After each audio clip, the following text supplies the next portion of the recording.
दिल्ली के शाहबाद डेरी इलाके में साहिल नाम के शैतान ने मासूम साक्षी को इतनी दर्दनाक मौत दी है जिसकी कल्पना करके भी रोंगटे खड़े हो जाते हैं।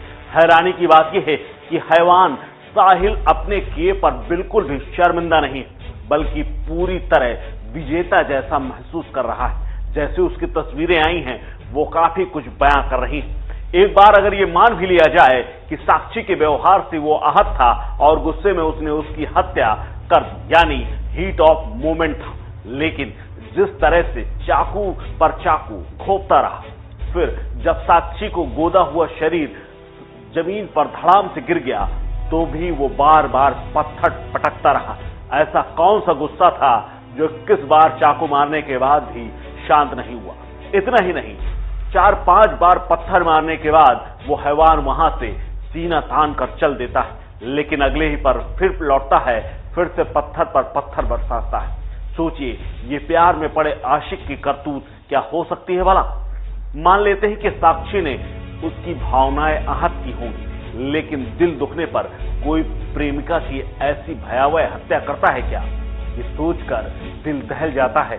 जो भी सोशल मीडिया पर इस वीडियो को देख रहा है उसके रोंगटे खड़े हो जा रहे हैं। जी हां, दिल्ली के शाहबाद डेरी इलाके में रविवार 28 मई की रात लगभग 9 बजे इसी के आसपास 16 साल की लड़की, उसके एक दोस्त 20 साल के प्रेमी साहिल ने उसे चाकू से गोदकर मौत के घाट उतार दिया।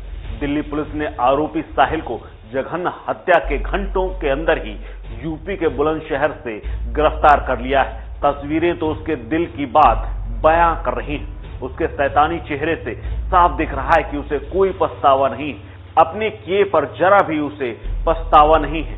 तभी तो वो अकड़ कर बैठा है और कैमरे के सामने ऐसा पोज दे रहा है जैसे किसी को संदेश दे रहा हो, मैंने कर दिखाया, मैंने बाजी मार ली, मैंने वो करके दिखा दिया जो सबके बूते की बात नहीं। अगर साक्षी की बात करें तो साक्षी एक सरकारी स्कूल में पढ़ती थी। उसने इसी साल 10वीं की परीक्षा पास की थी। उसके घर वाले उस पर बहुत भरोसा करते थे, इसीलिए उसकी सहेली नीतू के बेटे का बर्थडे मनाए जाने की बात कहकर वो उसके घर के लिए निकली थी, जहां वो अक्सर यानी नीतू के घर में वो रुक जाया करती थी। नीतू का पति इन दिनों जेल में है।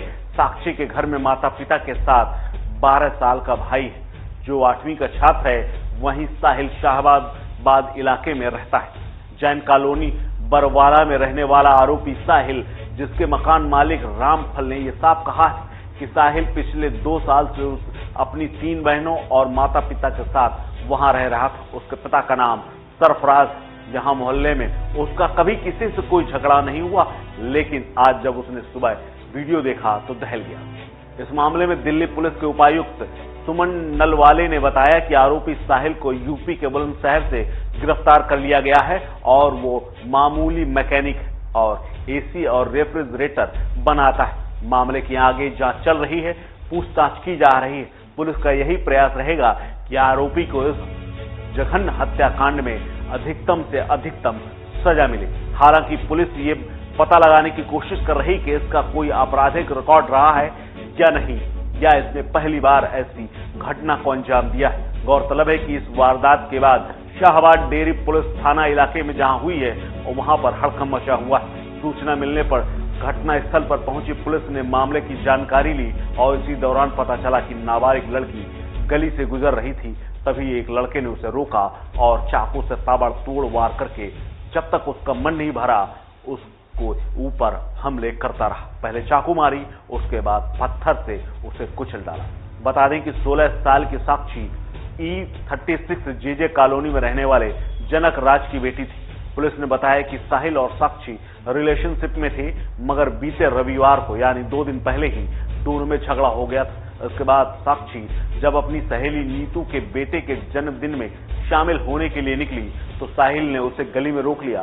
पहले बहस हुई, उसके बाद दोनों में कहासुनी हुई और उसने चाकू निकालकर उसके ऊपर हमले कर दिए। उसने ताबड़तोड़ वार किए और मन न भरा तो उसने पत्थर से कोच दिए। इस खबर में फिलहाल इतना ही। अपडेट्स के लिए बने रहिए वन इंडिया हिंदी के साथ। नमस्कार।